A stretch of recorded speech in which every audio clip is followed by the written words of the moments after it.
Sonic the Hedgehog has nailed character design. From the spikes to the shoes, it's all on purpose. Let's talk about it. For those of you who have watched my channel for a while, you know that the first Sonic game that I ever played was actually not even a Sonic game. It was Mario and Sonic at the Olympic Games.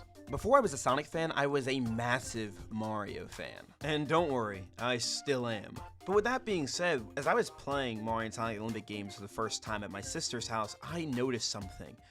That Blue Hedgehog. I didn't know who he was or where he came from. All I knew was he just looked so cool. Something that happened here is exactly what happens in the real world. I judge something with basically no information outside of its physical appearance. I don't think I need to tell you why character design matters, but I can definitely tell you why Sonic's design just works. First things first, I want to talk about what makes good character design in the first place. Now, I didn't go to school for character design or art school or anything like that. I actually went to a media school, but that's neither here nor there. I have done character studies for Sonic the Hedgehog in the past before, and just going over different aspects of his design. I've talked about his eyelids, his shoes, his quills, his mouth. I've talked about different parts of Sonic the Hedgehog's body. I've never actually talked about his just design overall though. But before we can get to Sonic, I want to talk about some of the other iconic characters that come to mind when I think about just good character design. First being Mickey Mouse.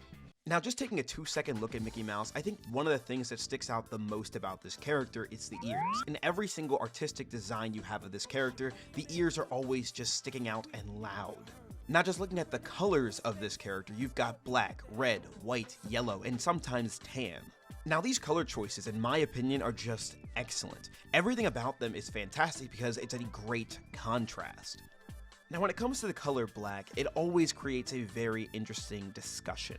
Black is either considered as the absence of color, the absence of light, if you will. Or you have people who say that black is not really a color, but more so just a shade.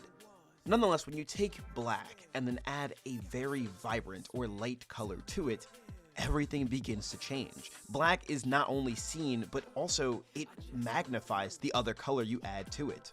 Looking again at Mickey here, the red shorts, the yellow shoes, these colors just pop because of that black. This is a perfect contrast. Now I want to move on and talk about a different character, Goku.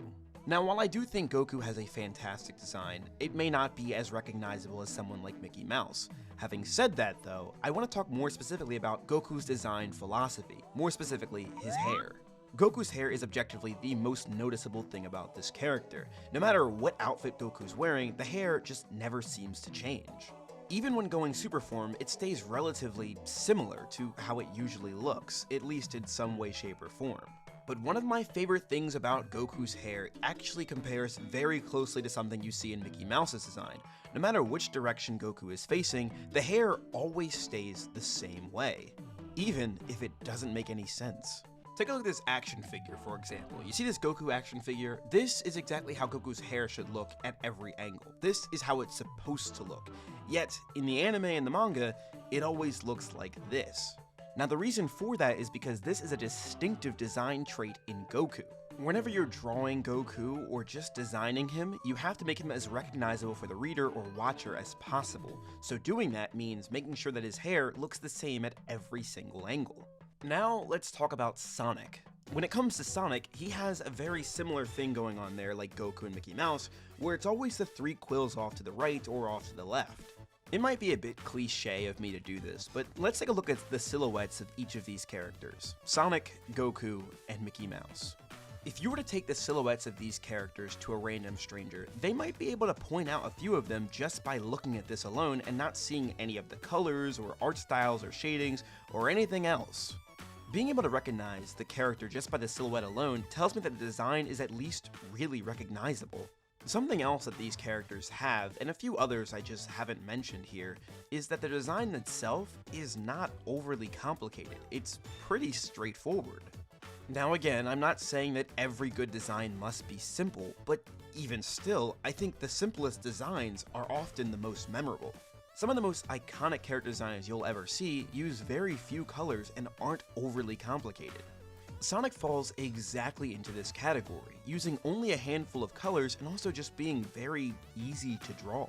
Even some of the quote-unquote worst drawings I've seen of Sonic the Hedgehog still resemble the character to some degree. I'm able to see in this drawing that they were trying to draw Sonic. To be honest, from the moment that I see those 3 quills, I'm already thinking of Sonic the Hedgehog. Now let's talk about his color for a second. When it comes to Sonic, the primary color you often see is blue. Right after that, I'd say it's red. Those shoes are incredibly vibrant and do a great job at contrasting between their blue fur. Everything about Sonic's design is just so vibrant, and I think giving him green eyes as opposed to black helps that vibrancy really live on. When it comes to the colors chosen for Sonic the Hedgehog's design, I would say that the one word I can pick to really define all of what's going on here is just contrast. I don't think it's often that I find a design where it just seems like every color is just popping out at me, and it's just so cool. Speaking of the word cool, let's go back to Sonic's creation. Now, one of the things that Sega was constantly thinking about when creating this character that would rival Mario is that they wanted this character to be cool. However, as Naoto Oshima says, cool can be something that's more on the surface, visual or expressive, or just a cool character design. But that wasn't the cool we were looking for. Instead, he wanted a cool that was because of his attitude.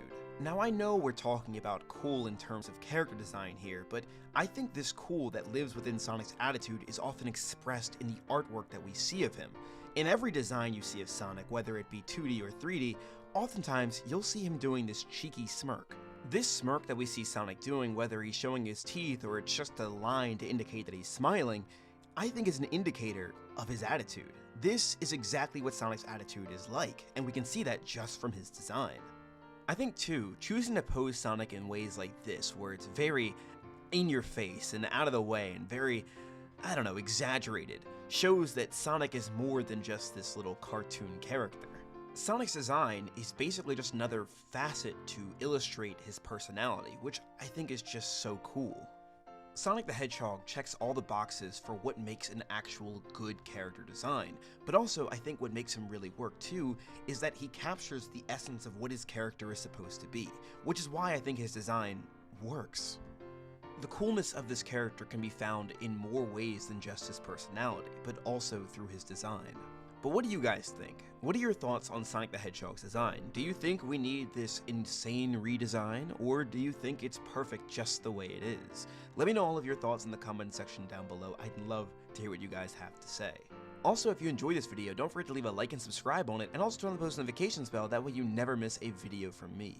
I upload weekly Sonic the Hedgehog content on here, and I don't want you guys to miss a second. That being said, this is your boy SONICSTA signing out. Have a super blessed day, y'all. Why are you playing that trash?